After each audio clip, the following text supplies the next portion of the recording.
Hello दोस्तों, आप सभी का हमारे चैनल खबर मंथन में स्वागत है। दोस्तों, झारखंड में फिर से 1000 नए कोरोना पॉजिटिव मरीज मिले हैं।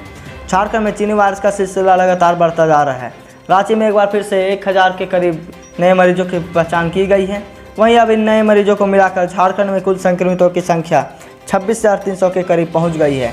वहीं अब इससे मरने वालों की संख्या 278 हो गई है। झारखंड में कुल 16,566 मरीज स्वस्थ हुए हैं। वहीं झारखंड में एक्टिव केस 9,456 है। चीनी वायरस से जुड़ी हेमंत सरकार ने दिया है लोगों को कुछ सलाह।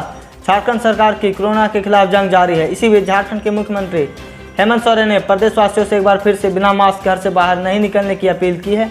उन्होंने कहा कि सतर्कता ही चीनी वायरस से सुरक्षा का प्रथम कवच है। हेमंत सोरेन ने माइक्रो ब्लॉगिंग साइट ट्विटर पर लिखा कि हर दिन हम कोरोना में संघर्ष से आगे बढ़ रहे हैं। बता दें कि सिर्फ रांची जिले में बुधवार को 10,000 से अधिक कोविड टेस्ट किया गया। अब सरकार का ध्यान अधिक से अधिक टेस्टिंग, कॉन्टैक्ट टेस्टिंग और क्वारंटीन की सुविधा एवं अस्पताल में बेड बढ़ाने पर है। मुख्यमंत्री ने कहा, राज्य सरकार आपकी सेवा के प्रति पूरी प्रतिबद्धता के साथ कार्य कर रही है। क्या आप हेमंत सरकार के काम से खुश हैं? आप हमें कमेंट में जरूर बताएं। अब खुलने की राह में है स्कूल। 1 सितंबर से स्कूल खोलने को लेकर नोटिस जारी। 1 सितंबर से स्कूल खुलने की राह अब खुल गई है। अब शिक्षा विभाग द्वारा 90% दावे के द्वारा बताया जा रहा है कि सरकारी और प्राइवेट स्कूल 1 सितंबर से खुल सकते हैं।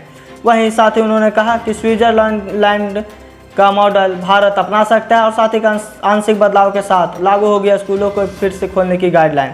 केंद्र सरकार के स्कूली शिक्षा विभाग ने जुलाई में पेरेंट्स के बीच एक सर्वे कराया था। ज़्यादातर पेरेंट्स का कहना है कि वे फिलहाल बच्चों को स्कूल भेजने के लिए तैयार नहीं हैं। क्या आपका स्कूलों को खोल देना चाहिए? आप हमें कमेंट में ज़रूर बताएं। अस्थायीकरण को लेकर पारदर्शकों को मिलेगा 3 मौका। झारखंड के पारदर्शकों के अस्थायीकरण व वेतनमान के लिए सेवा शर्त नियमावली का प्रस्ताव तैयार कर लिया गया है। प्रस्ताव के अनुरूप पारदर्शकों को वेतनमान पाने के लिए परीक्षा पास करनी होगी। परीक्षा पास करने के लिए अधिकतम 3 अवसर पारदर्शकों को मिलेंगे और अगर 3 बार में भी अगर परीक्षा पास नहीं कर पाए तो शिक्षकों की सेवा समाप्त नहीं की जाएगी, बल्कि वे सेवा में बने रहेंगे, लेकिन इनका लाभ उन्हें नहीं मिलेगा। परीक्षा का स्वरूप क्या होगा, इस पर अंतिम फैसला अभी लेना बाकी है। तो क्या सभी पारदर्शकों को अस्थायी कर देना चाहिए? आप हमें कमेंट में ज़रूर बताएं। झारखंड के कई इलाकों में बारिश जारी। वहीं अगले 2 दिनों तक रहेगा सक्रिय मानसून। बुधवार को आधी रात के बाद से रांची पूरे राज्य में एक बार फिर से मानसून सक्रिय हो गया है। गुरुवार के सुबह से ही पूरे राज्य में बारिश हो रही है। मौसम विभाग की ओर से बताया गया कि अगले 2 दिनों तक बारिश होता रहेगा। वहीं मौसम विभाग के द्वारा जारी स्पेशल बुलेटिन में बताया गया है कि राज्य में तेज बारिश के कारण निचले हिस्से से पानी भरने और नदियों के जलस्तर में इजाफा हो सकता है। इस दौरान मेघ गर्जन के साथ कुछ जगहों पर वज्रपात भी संभावना है। इसलिए मौसम विभाग ने बताया कि किसानों को खेत में जाने की सलाह दी है। पीएम मोदी ने धोनी को भावुक होकर लिखा चिट्ठी। पीएम मोदी ने क्रिकेटर और भारतीय क्रिकेट टीम के पूर्व कप्तान महेंद्र सिंह धोनी को पत्र लिखकर धन्यवाद दिया है। पीएम ने कहा कि धोनी का नाम इतिहास में दर्ज होगा। उन्होंने धोनी की उपलब्धियों को याद किया और कहा, धोनी हमेशा कूल रहे और उम्मीद को ना छोड़ा है। पीएम ने धोनी के परिश्रम और त्याग की विशेष तौर पर प्रशंसा की है।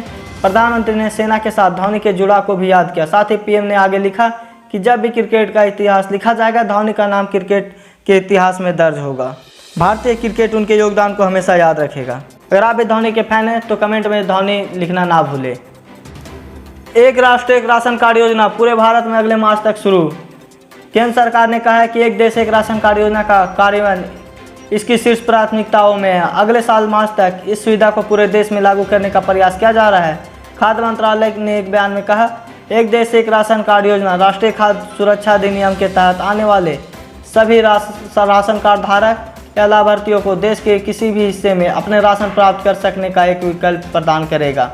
सभी राज्य एवं केंद्र शासित प्रदेशों ने एक राष्ट्रीय राशन कार्ड योजना के तहत राष्ट्रीय पोर्टेबिलिटी को लागू करने की इच्छा दिखाई है। कोरोना वैक्सीन को लेकर आ रही है बड़ी खबर। ऑक्सफोर्ड और सीरम इंस्टीट्यूट वैक्सीन का तीसरा चरण प्रशिक्षण शनिवार को शुरू होगा। सांसद की अस्थायी समिति को सूचित किया गया कि ऑक्सफोर्ड और सीरम संस्थान शनिवार को भारत के 17 स्थानों पर टीका का परीक्षण शुरू करेगा। इससे पहले सरकार को बताया गया था कि टीका विभिन्न चरणों में है। इनमें एक टीका इस सप्ताह तीसरे चरण के परीक्षण में प्रवेश करेगा और सही दिशा में काम किया जा रहा है। कैसे टीका लगाया जाता है, इसकी आपूर्ति श्रृंखला तैयार किया जाएगा। चीन से सीमा विवाद के बीच अमेरिका ने फिर दिखाई भारत से दोस्ती। अमेरिका के राष्ट्रपति भवन व्हाइट हाउस की तरफ से जारी एक बयान में कहा गया है कि अमेरिका भारतीय लोगों को हमेशा भरोसेमंद दोस्त बना रहेगा। साथ ही कहा कि अमेरिका दोनों देशों के बीच संबंध और मजबूत करने के उत्सुक है। व्हाइट हाउस की राष्ट्रीय सुरक्षा परिषद ने भारत के 74वें स्वतंत्रता दिवस के अवसर पर ट्वीट के माध्यम से एक बात कही थी, जिसमें लिखा था, हम भारत के अपने दोस्तों को उनके स्वतंत्रता दिवस के मौके पर बधाई देते हैं। स्वच्छ सर्वेक्षण 2020 में झारखंड को सबसे स्वच्छ राज्य का खिताब मिला है। राज्य को यह खिताब 100 में से कम शहरी निकाय वाले राज्य की कैटेगरी में मिला। प्रधानमंत्री नरेंद्र मोदी ने गुरुवार को वर्चुअल प्लेटफॉर्म पर स्वच्छ शहरों की रैंकिंग जारी की। इस कार्यक्रम में प्रधानमंत्री के अलावा केंद्रीय आवासन और शहरी कार्य राज्य मंत्री हरदीप सिंह पुरी शामिल थे। यह झारखंड के लिए एक प्राउड मोमेंट है। तीज व्रत में भी श्रद्धालुओं को बाबा मंदिर में नहीं मिलेगी एंट्री। कोरोना वायरस संक्रमण को देखते हुए देवघर जिला प्रशासन ने इस बार हरतालिका व्रत के अवसर पर बाबा मंदिरों में श्रद्धालुओं के प्रवेश नहीं होगी। मंदिर का पट श्रद्धालुओं के लिए नहीं खोला जाएगा। यह जानकारी डीसी कमलेश्वर प्रसाद सिंह ने दी है। उन्होंने कहा कि इस दिन मंदिर में आम श्रद्धालुओं के लिए प्रवेश पर पूरी तरह से रोक रहेगी। सिर्फ सुबह और शाम की पूजा में सीमित संख्या में पुरोहित शामिल होंगे। डीसी ने कहा कि कोरोना संक्रमण के बढ़ते प्रसार को देखते हुए प्रातः एवं संध्या काल पूजा के दौरान सिर्फ तीर्थ पुरोहित ही सीमित संख्या में पूजा में शामिल हो सकते हैं। चीनी वायरस मरीजों की पहचान के लिए झारखंड के सभी जिलों में चलेगा स्पेशल रैपिड एंटीजन टेस्टिंग अभियान। झारखंड में चीनी वायरस मरीजों की पहचान के लिए राज्य सरकार ने सभी जिलों में स्पेशल रैपिड एंटीजन टेस्टिंग अभियान चलाने का फैसला किया है। राज्य सरकार ने प्रदेश के सभी लोगों से अपील किया है कि यदि किसी व्यक्ति में कोविड-19 के संबंधित लक्षण अथवा किसी कोरोना वायरस संक्रमित व्यक्ति के संपर्क में आए हैं तो निर्धारित केंद्रों पर जाकर स्वेच्छा से जांच करवाएं और इस अभियान को सफल बनाने में सरकार की मदद करें। झारखंड में कुछ जिलों में कोविड-19 संक्रमित मरीजों की संख्या तेजी से वृद्धि को देखते हुए झारखंड ग्रामीण स्वास्थ्य मिशन समिति की ओर से रांची, पूर्वी सिंहभूम, पलामू, धनबाद में 17-18 अगस्त को स्पेशल एंटीजन टेस्टिंग अभियान चलाया गया। सुशांत सिंह राजपूत की मौत की गुत्थी सुलझाने मुंबई पहुंची सीबीआई की टीम। फिल्म अभिनेता सुशांत सिंह राजपूत मौत मामले में जांच करने केंद्रीय अन्वेषण ब्यूरो की टीम मुंबई पहुंच गई है। इससे थोड़ी ही देर पहले एक बैठक में निकल रहे मुंबई के पुलिस कमिश्नर ने जब पूछा गया कि क्या मुंबई पुलिस सीबीआई को सहयोग करेगी, उन्होंने कहा, हाँ, हम सीबीआई की जरूर सहयोग करेंगे। हालांकि मुंबई पुलिस पर बिहार पुलिस और प्रवर्तन निदेशालय को सहयोग नहीं करने का आरोप लगा है। बता दें कि बुधवार को सुप्रीम कोर्ट ने सुशांत सिंह मामले की जांच सीबीआई से कराने की मंजूरी दे दी है। सुशांत के मौके के बाद उनके पिता ने इसे हत्या करार देते हुए बिहार सरकार से मामले की सीबीआई जांच कराने की मांग की थी। क्या सुप्रीम कोर्ट का यह फैसला सही है? आप हमें कमेंट में ज़रूर बताएं। पीएम किसान की छठी किस्त 8.5 करोड़ लोगों तक पहुंची। अगर आपके खाते में नहीं आई तो यह छोटा सा काम करें। किसानों को हर साल 6,000 रुपये देने वाले पीएम किसान निधि स्कीम के तहत 8.5 करोड़ लोगों के खाते में छठी किस्त के 2,000 रुपये पहुँच गए हैं। इस बार करीब 10 करोड़ किसानों के खाते में रकम पहुँचनी है। ऐसे में अभी 1.5 करोड़ किसानों ऐसे हैं जिनके खाते में योजना की रकम अभी तक नहीं पहुँची है। पीएम किसान के खाते में 2,000 रुपये की 3 किस्तों में सालाना 6,000 रुपये ट्रांसफ़र किए जाते हैं। यदि आपको अभी तक या 2,000 रुपये नहीं पहुँचे आपके खाते में तो आप pmkisan.gov.in पर जाकर चेक कर सकते हैं। पाकिस्तान के रेल मंत्री की धमकी, भारत पर करेंगे परमाणु हमला, मुसलमानों को नहीं होगा नुकसान।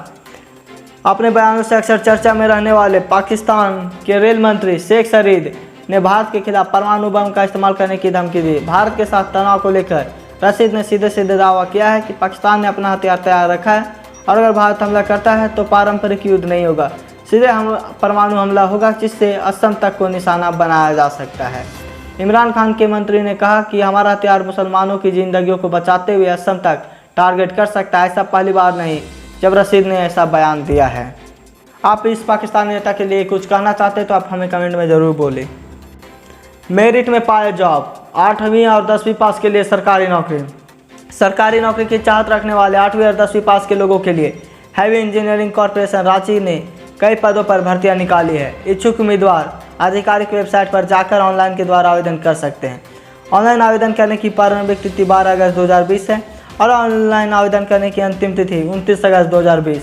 हैवी इंजीनियरिंग कॉरपोरेशन रांची के 164 परीक्षुक के पदों पर भर्ती के लिए आवेदन आमंत्रित किए हैं। इच्छुक उम्मीदवार फटाफट अप्लाई कर सकते हैं। इन पदों पर आवेदन के लिए उम्मीदवारों की योग्यता 8वीं और 10वीं पास निर्धारित की गई है, तो आप जल्द से आवेदन कर इन नौकरियों का फायदा उठा सकते हैं। फिर से उलझी स्थानीय नीति, फिर से सियासी मामलों में हुई गर्माहट। स्थानीय नीति झारखंड में अंशुल जी गुत्थी का नाम है। राज्य गठन के बाद से इस नीति को लेकर बवाल होता रहा। इसे लेकर सर्वसम्मत राय अभी तक नहीं बन पाई है। झारखंड के राजनीति गरमाने वाले यूपी के अंदर सुगबुगाहट है। सरकार में वित्त मंत्री व कांग्रेस अध्यक्ष रामेश्वर उरांव ने कहा कि पूर्व सरकार की नीति में बहुत गड़बड़ी थी। यहाँ से मैट्रिक पास करने वाले को भी स्थानीय बताया जा रहा था। उस नीति में खामी थी, इसलिए सरकार ने खारिज किया। लेकिन अब इस मुद्दे पर ड्रामा नहीं होना चाहिए और सीधा इस पर नया स्थानीय नीति को समीक्षा कर अच्छे से तैयार करना चाहिए। साथ ही हेमंत सरकार का कहना है कि 1953 वाले खतियान को ही असली झारखंडी में कहा जाएगा और उन्हें सिर्फ आरक्षण का लाभ मिलेगा। साथ ही हेमंत सरकार ने कहा कि जितने भी झारखंड वासी हैं उन्हें 90% तक आरक्षण मिलेगा। तो अगर आप भी चाहते हैं कि झारखंड में 1953 का खतियान वाला स्थानीय नीति लागू हो तो आप हमें कमेंट में जरूर बताएं और साथ ही इस न्यूज़ को ज़्यादा से ज़्यादा लाइक करें। और आज की ताज़ा खबर बस इतना ही। अगर आप हमारे चैनल में नए हैं तो हमारे चैनल को सब्सक्राइब कर दें और बेल आइकन दबा दें ताकि जब भी वीडियो डालें नोटिफिकेशन आप तक चला जाए।